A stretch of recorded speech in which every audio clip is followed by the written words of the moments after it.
In a year that has seen thrones tremble, palaces echo with whispers, and regal masks begin to crack, the Danish monarchy has found itself at the center of a storm unlike any it has faced in recent memory. Queen Mary and King Frederik, the once idyllic royal couple admired across Europe for their unity, elegance, and seemingly unshakable bond, have been navigating treacherous waters behind the glittering facade of royal life. From the balconies of Amalienborg Palace to international red carpets, their every movement has been scrutinized, their silences analyzed, and their public appearances dissected by experts and admirers alike. But beneath the official smiles and diplomatic handshakes, there is a story of distance, speculation, and deep emotional currents that may threaten not just a marriage, but the very perception of the monarchy itself. It all began with subtle shifts. Appearances that were once routine together began to separate. Queen Mary, ever poised and fashionable, started to attend official events solo, often accompanied only by her children or a small team of royal aides. Meanwhile, King Frederik embarked on royal tours and public engagements that raised eyebrows, not because of where he was, but because of who wasn't with him. Mary, known for her dedication to her royal duties and her unwavering public image, was no longer by his side, and this absence did not go unnoticed. As the year unfolded, what had been discreet murmurings among royal observers exploded into full-fledged public discourse. Danish media, typically respectful of the royals' privacy, began to report on the changing dynamic between the king and queen. Headlines questioned their marriage, commentators pondered their body language, and images from events were pored over in search of clues. A missed glance here, a forced smile there, a stiff posture at a formal reception, each detail became evidence in the court of public opinion. Despite the growing whispers, both Queen Mary and King Frederik maintained a dignified silence. Their public addresses remained focused on national matters, environmental efforts, social programs, cultural preservation, but the personal undertone was unavoidable. When Queen Mary gave a moving speech at a charity gala focused on children's mental health, her voice caught just slightly at the end, prompting speculation that her own heart was burdened. When Frederik appeared emotional during a solo visit to a military unit, some wondered if the weight of private turmoil had finally cracked through the royal armor. But while their words remained guarded, their appearances became telling. Queen Mary's fashion choices, always a topic of admiration, began to take on symbolic tones. She appeared at state banquets in bold, statement-making gowns, often paired with heirloom jewels once worn by Queen Margrethe. To some, this was a sign of her asserting her position within the monarchy, to others, a subtle claim of strength amidst instability. Her posture was impeccable, her eyes determined, but the warmth that once defined her public interactions seemed tempered, more formal than affectionate.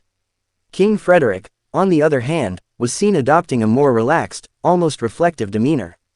In interviews, he alluded to challenges we all face in life, and praised Mary for her continued dedication, carefully choosing words that neither confirmed nor denied the growing rumors. His solo travels took him to Greenland, Iceland, and rural Denmark, where he engaged deeply with local communities, perhaps in part to reconnect with his people, but perhaps also to find clarity away from the palace's suffocating atmosphere. Among the most poignant moments came during the couple's rare joint appearances, which only intensified speculation. At the official commemoration of Queen Margrethe's abdication earlier in the year, both Mary and Frederik stood on the balcony, waving to crowds below. Though they were physically close, observers noted the lack of direct interaction, the absence of even a shared smile. As the national anthem played, their children stood between them, a symbolic reminder of what still binds them even as their personal relationship seems to fray.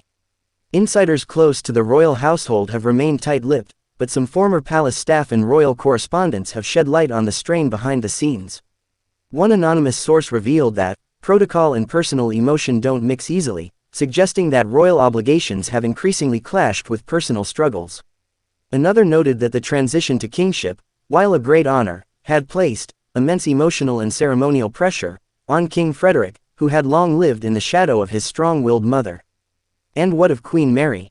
The Australian-born royal, once an outsider, has arguably become the heart of the Danish monarchy, a symbol of modern grace, duty, and diplomacy.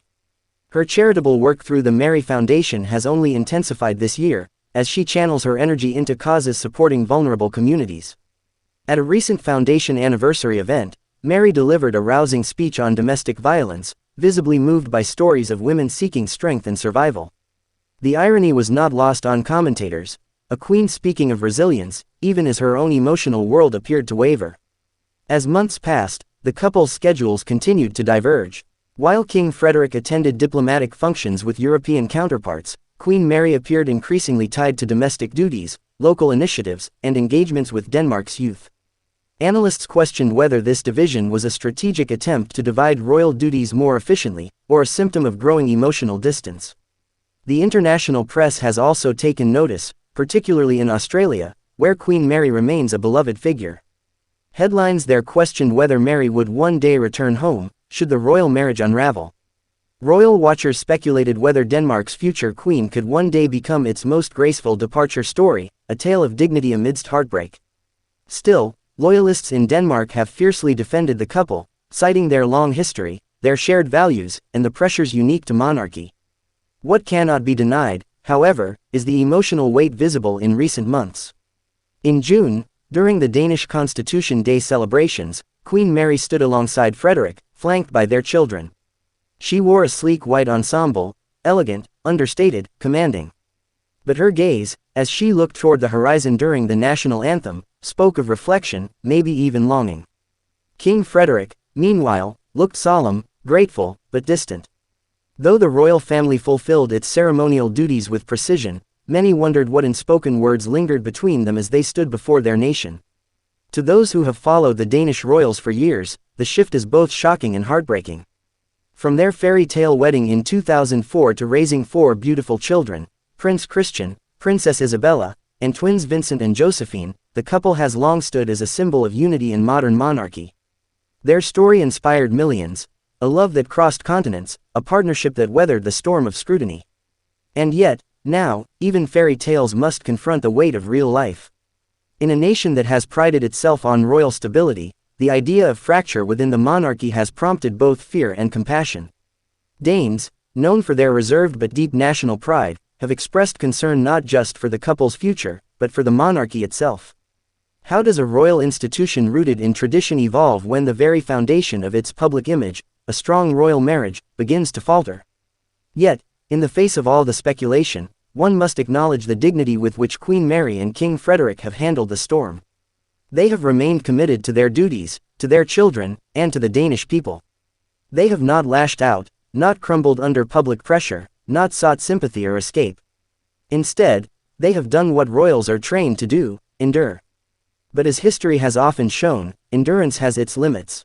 As we move forward, the question on everyone's mind is, will the Danish royal couple reconcile and emerge stronger, or will they redefine the very idea of royal partnership in the 21st century?